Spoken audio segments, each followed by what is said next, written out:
आमचे मराठवाड्याचे नेते, शिवसेना नेते, माजी मंत्री तथा आमदार माननीय श्री अर्जुनभाऊ खोतकर. आता अर्जुनाचं नाव आल्यानंतर सगळ्यांना महाभारत आठवत असेल, कारण की जी करामत अर्जुनाच्या गांडीवानी केली होती महाभारतामध्ये ही सगळी तुम्हाला माहित आहे. पण या ठिकाणी आमच्या अर्जुन भावाच्या हातात जे गांडीव आहे ते आहे भ्रष्टाचाराच्या विरोधात, विकासासाठी, सर्वसामान्यांच्या कल्याणासाठी, जनकल्याणासाठी. त्यामुळे जसा मी आज अर्जुन भाऊंना ऐकण्यासाठी आतुर आहे, तशी जिंतूरची सगळी जनता त्यांना ऐकण्यासाठी आतुर झालेली आहे. या निमित्ताने आज खरं पाहिलं तुम्हाला निवडणुकीला सर्व जे मार्गदर्शन लाभलं, म्हणजे नगराध्यक्षपदाची निवडणूक तशी पाहिली तर ही छोटी नसते, पण त्याही निवडणुकीमध्ये नियोजन कसं करावं, प्रचार कसा करावा, प्रचाराचे मुद्दे कुठले असले पाहिजे, म्हणजे ह्या छोट्या छोट्या बाबी मला ज्यांनी सांगितल्या ते आमचे जिल्हा प्रमुख आनंदजी भरोसे साहेब, तसेच आमच्या संपर्क प्रमुख सौ सखूबाई लटपटे, महिला जिल्हा प्रमुख आमच्या सौ गीताताई, परभणी जिल्ह्याचे जिल्हा संघटक डॉक्टर मदन लांडगे. सत्तेच्या नावाखाली निधी आणायचा आणि त्या निधीमध्ये भ्रष्टाचार करायचा एवढंच काम राहिलंय जिंतूरवाल्यांचं.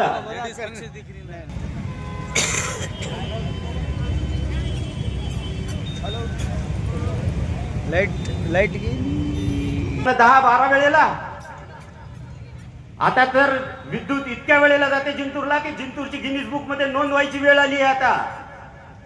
तरी आपण किती दिवस यांना सहन करणार? बदल हवाय की नाही?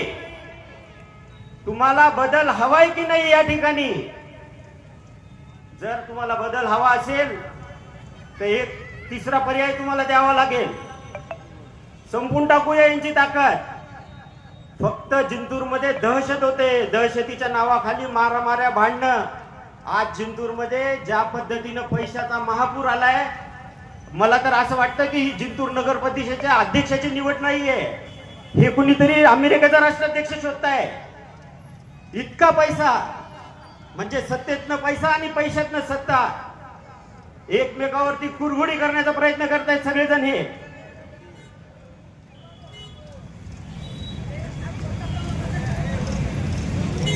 वाटेल त्या थराला जाऊन वाटेल ती किंमत देऊन फक्त त्यांना मतदारांचं मत हवंय. निवडणूक लढवणं तसं माझ्यासारख्या अल्पसंख्याक समाजाचं काम नाही, पण जिंतूरच्या हिताचा, जिंतूरच्या विकासाचा विचार करून मी या निवडणुकीत उतरलोय. मी अल्पसंख्याक असण्याची किंमत पण मोजतोय. मी जेव्हा उमेदवारी दाखल केली त्यावेळेला उमेदवारी अर्ज घेण्यासाठी यांनी काय काय प्रयत्न केले, काय काय बोलले, हे माझं मला माहित आहे.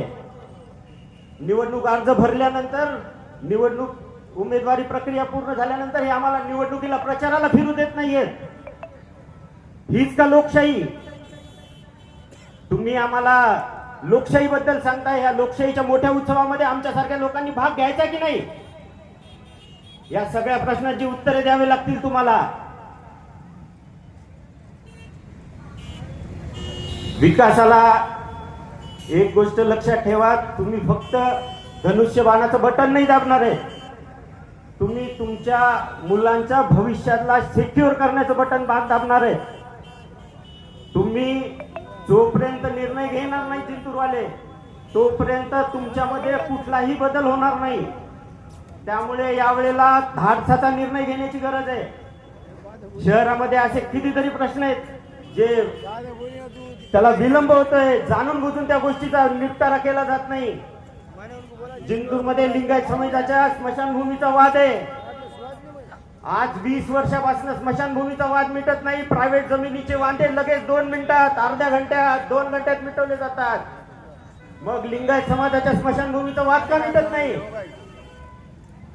कारण की तो एक लोकप्रश्न आहे. लोकप्रश्नामध्ये तुम्हाला कुठल्याच गोष्टीची जाण राहिलेली नाही.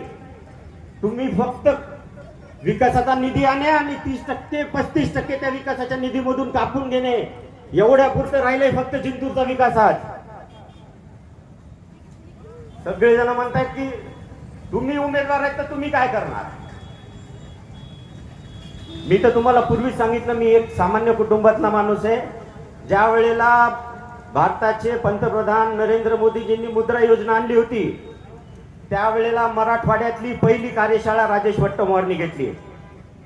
मुद्रा योजनेच्या माध्यमातून 300 लोकांना उद्योगासाठी उभं केलं. इथे जर जिंतूरमध्ये जर आज गोमांस विकल्या जात नसेल तर त्याला कारणीभूत आमचं हिंदुत्व आहे. ते आम्ही बंद केलं. त्यामुळे आज इथे गोवंश हत्या थांबली. हिंदुत्व शिवसेनेला कुणी शिकवू नये. जिंतूरच्या ठिकाणी जवळ बोरीच्या जवळ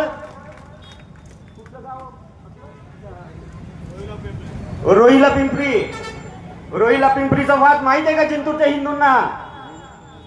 तिथे दिवाळीमध्ये हिंदूंची लोक फटाके फोडत होती तर मुस्लिमांनी त्यांना मारलं. त्यातल्या एकाची मृत्यू झाला. कोण गेलं तिच्याकडे. शिवसेनेचे जिल्हा प्रमुख आनंद भरोसे पहिल्यांदा तिथे गेले. त्या कुटुंबाला 5 लाख रुपयाचा निधी देणार होते, पण आदरणीय एकनाथ दादा शिंदेंनी सांगितलं तुम्ही देऊ नका, त्या कुटुंबाला पूर्ण आधार मी देणार. हे हिंदुत्व आहे शिवसेनेचा. आम्ही फक्त बोलत नाही, आम्ही करून दाखवतो.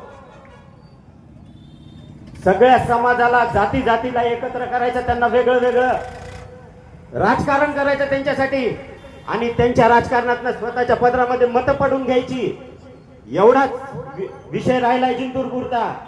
पुण्यश्लोक अहिल्याबाई होळकरांच्या पुतळ्याचं काय झालं विचारतोय जिंतूरकर आज. पुण्यश्लोक अहिल्याबाईचा होळकरांचा पुतळा जिंतूरच्या औद्योगिक वसाहतीच्या एका प्लॉट धारकाच्या प्लॉट मध्ये होणार होता. एवढं छोटं कर्तृत्व आहे अहिल्यादेवींचं की तुम्ही लोकांच्या प्लॉट मध्ये त्यांचा पुतळा बांधताय. त्याच्या बाजूलाच तुमची जागा होती, तिथे 2 एकर देऊन बांधायचा ना. त्या गरीबाच्या प्लॉटला कशाला हात लावताय. फक्त समाजामध्ये भांडण लावायचं, एवढंच काम राहिलंय तुमचं. जिंतुरात विकासाला निधी येत नाही. जिंतुरात विकासाच्या नावाखाली भ्रष्टाचारासाठी कमिशन येत आहे. अर्जुन भाऊ, आम्ही तुम्हाला मराठवाड्यातले फक्त नेते नाही, आम्ही मराठवाड्यासाठी आम्ही तुम्हाला मंत्री समजतो. आणि त्यामुळे आम्ही तुमच्याकडे काही मागण्या करतो की जिंतूर शहरामध्ये एक MIDC आहे. त्या MIDC मध्ये कायम 24 तास पाण्याची व्यवस्था नसते. तिथे फक्त एक विहीर आहे. आणि जिंतूर MIDC पासून एक अर्ध्या किलोमीटर वरती जिंतूर परभणीची पाणी पुरवठा योजनेची पाईपलाईन जाते. आणि त्या पाईपलाईन पासून MIDC फक्त 1 किलोमीटर वरती आहे. आणि आज पाणी पुरवठा खातं नशिबाने आज शिवसेनेकडे. तर अर्जुन भाऊ, आमची इच्छा आहे की तुम्ही आम्हाला ते पाणी MIDC कडे 1 किलोमीटर पर्यंत वळवून द्यावं, जेणेकरून MIDCचा विकास होईल. MIDC मध्ये उद्योगधंदे उभे राहतील. त्या निमित्तानं इथे रोजगाराची उपलब्धता होईल आणि जिंतूरचा विकास होण्यासाठी ह्या सगळ्या गोष्टी होतील. जिंतूरमध्ये भूमिगत गटारं नाहीत. हे खातं आदरणीय एकनाथदादा शिंदेकडेच आहे. तुम्ही म्हटल्यानंतर आमचाही हाही प्रश्न मार्गी लागू शकतो.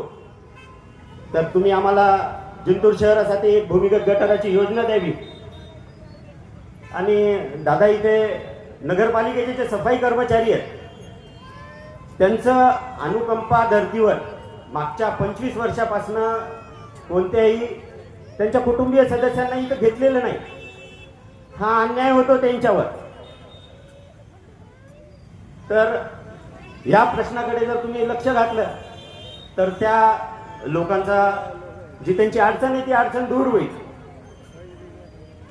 आणि शेवटी कुणाची कठपुतली असणारा उमेदवार हवाय का माझ्यासारखा सहज उपलब्ध होणारा उमेदवार हा निर्णय जनता जनार्दनाला घ्यायचा आहे. योग्य तो न्याय करा. एक हारता हक आहे की आपलं मूल्यमत धनुष्यबाणाला द्या. धनुष्यबाणाला सर्वात जास्त मतांनी विजय करा. कारण की स्थानिक स्वराज्य संस्थेच्या निवडणुकीमध्ये धनुष्यबाण पहिल्यांदा येतोय आणि यापुढे काही दिवसानंतर तुम्हाला तालुक्यामध्ये फक्त धनुष्यबाण दिसेल, याची ग्वाही देतो. तुमचे मत हे निवडणुकीतील दाबलेलं फक्त बटन नाही, तर तुमच्या मुलाच्या उत्तम भविष्यासाठी केलेली ही गुंतवणूक राहणार आहे, हे लक्षात ठेवा. फक्त एवढंच सांगायला तुम्हाला आले की येत्या 2 तारखेला नगराध्यक्ष पदाच्या उमेदवारासाठी जास्तीत जास्त मतं देऊन मला जास्तीत जास्त मतांनी विजयी करा, जेणेकरून मी आपली भविष्यामध्ये सेवा करू शकेल. एवढे बोलून मी माझे 2 शब्द संपवतो. जय हिंद, जय महाराष्ट्र.